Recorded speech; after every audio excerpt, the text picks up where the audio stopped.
예수님, 오늘은 에베소서 6장 말씀 읽고 예수님과 대화합니다. 에베소서 마지막 장 말씀이죠. 에베소서 후반부에는 새 사람을 입고 하나님을 본받는 삶은 어떤 것인가 이런 말씀을 계속 하고 있습니다. 6장에서 이렇게 사랑 가운데 빛의 자녀로서의 삶은 먼저 부모와 자녀로서 어떻게 행할 것인가, 그리고 종과 상전으로서 어떻게 행할 것인가, 이러한 구체적인 예를 들어서 설명하고 말씀하고 있습니다. 그리고 마귀를 대적하기 위하여 전신갑주를 입으라. 항상 성령 안에서 기도하라 말씀하셨습니다. 그리고서 마지막 안부의 인사를 하고 에베소서를 마치고 있습니다. 에베소서 6장은 부모와 자녀, 종과 상전이 어떻게 믿음으로 행할 것이냐 하는 삶의 실제에 관한 이야기 말씀입니다.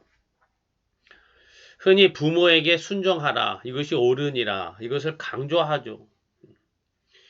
근데 이것은 부모에게 순종하라, 강조하는 것은 동서고금을 막론하고 어떤 철학이나 어떤 종교나 다 강조합니다.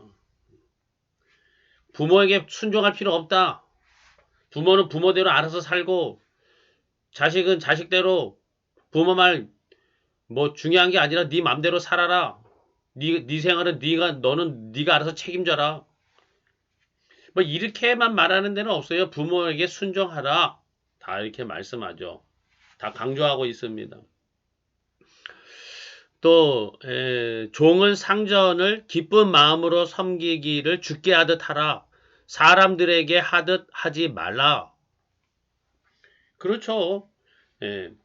윗사람 눈치 보고 할 만하면 하고 안 해도 될 것 같으면은 살살 눈치 보다가 요령껏 하고 이렇게 하는 것이 잘하는 것이다. 이렇게 가르치는 게 아니라 마땅히 할 거를 열심히 하고 기쁜 마음으로 섬기기를 주께 하듯 하라. 진정한 마음으로 윗사람을 섬기고 행동하라. 사람들에게 하듯이 눈속임으로 하지 마라. 진실하게 행하라. 이거는 누구나 다 이런 말 할 수 있죠. 그리고 교회에서도 어떻게 보면은 이 부분을 강조하는 설교를 굉장히 많이 들었습니다.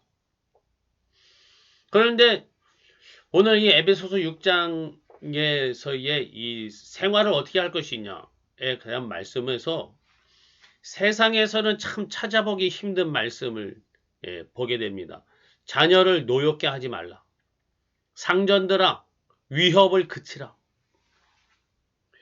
요즘에 들어서야, 2000년대에 들어서야 이런 말을 조금 해요. 사실 심리 상담자들이 또 경영을 하는 경영 전문가들이 위협하지 말라. 자녀를 노엽게 하지 말라. 이게 2000년대나 들어서서 듣게 된 것 같아요.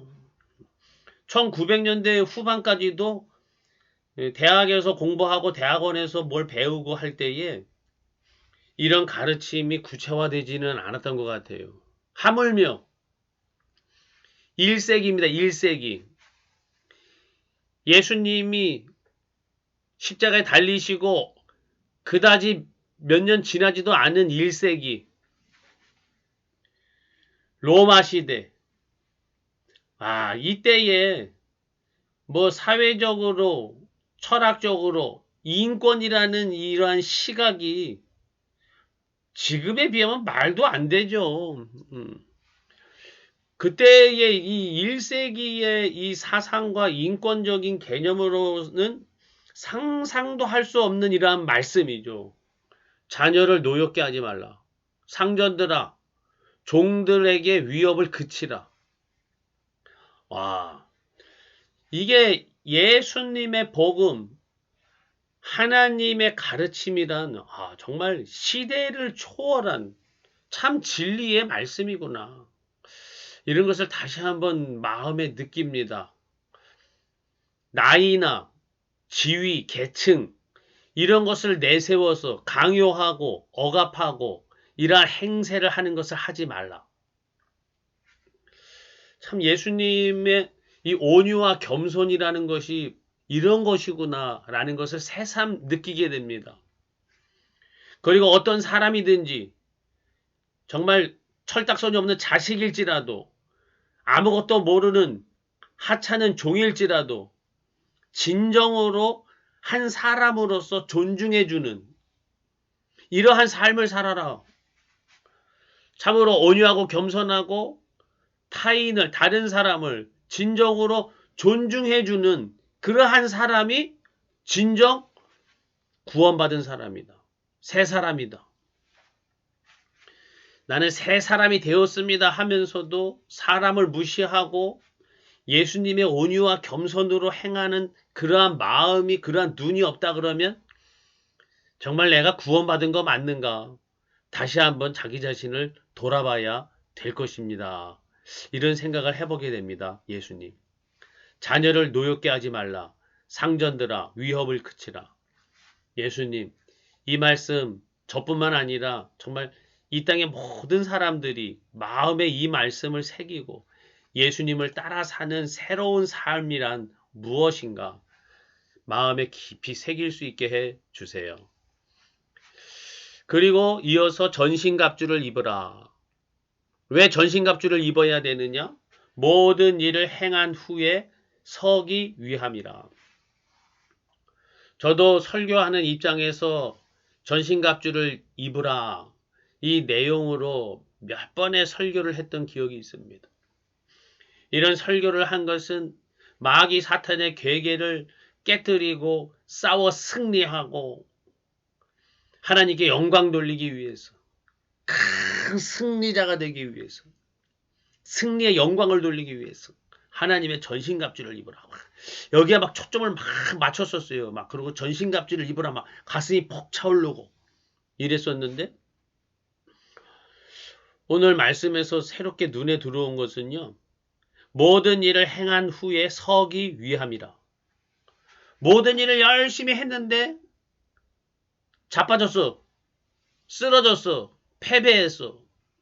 이렇게 되지 않기 위해서 살아남기 위해서 하나님의 전신갑주를 입으라. 이렇게 말씀해 주시는 것 같아요. 열심히 싸우고도 죽지 않고 살아남으려면 전신갑주를 입으라. 내가 뭐 위대한 영웅이 되려고 전신갑주를 입으려고 하는 막 이러한 마음을 부추겼던 것이 이거 내가 좀 잘못 알고 있었구나. 이 하나님의 전신갑주는 내가 공격을 받아가지고 쓰러져 죽지 않게 하시려고 나의 생명을 지켜주시는 은혜로 생명의 은혜를 지켜주시기 위해서 전신갑주를 주셨구나. 내가 먼저 이 겸손한 마음, 은혜를 받는 은혜로 되는 것입니다. 하나님의 은혜로 나를 지켜주시옵소서 하는 겸손한 마음으로 하나님의 전신갑주를 입었어야 되는데 기고만장해서 교만한 마음으로 전신갑주를 입으려고 했구나. 이런 생각이 막 들었습니다. 예수님 정말 겸손함으로 정말 하나님의 은혜를 알고 은혜를 사모해서 전신갑주를 입게 해 주시옵소서. 그리고 마지막 이제 이 에베소서를 마치면서 인사말을 전하는데 평안과 믿음을 겸비한 사랑이 있을지어다. 참 독특한 마지막 인사말이죠. 평안과 은혜가 있을지어다 이렇게 한 것도 아니고 평안과 믿음을 겸비한 사랑이 있을지어다. 보통은 믿음을 겸비한 사랑으로 충성하라. 믿음을 겸비한 사랑의 삶을 살아라. 막 이렇게 명령하는데 사도 바울은 믿음을 겸비한 사랑이 너희에게 있을지어다. 믿음을 겸비한 사랑을 하나님께 받으라. 믿음이 내가 막 열심을 내가 좀 믿음을 지키는 게 지킨다고 생각했는데 또 내가 막 충성해서 사랑을 행한다고 생각했는데 그게 아니라 하나님이 주시는 거구나. 믿음을 겸비한 사랑을 받아야 되는구나. 참 예수님 감사합니다. 내가 사랑이 많이 부족했습니다. 예수님께 사랑을 구하지 못했네요. 내가 사랑의 사람, 사랑의 사도가, 사랑의 성도가 되게 나에게 믿음을 겸비한 사랑을 주시옵소서. 나의 예수님.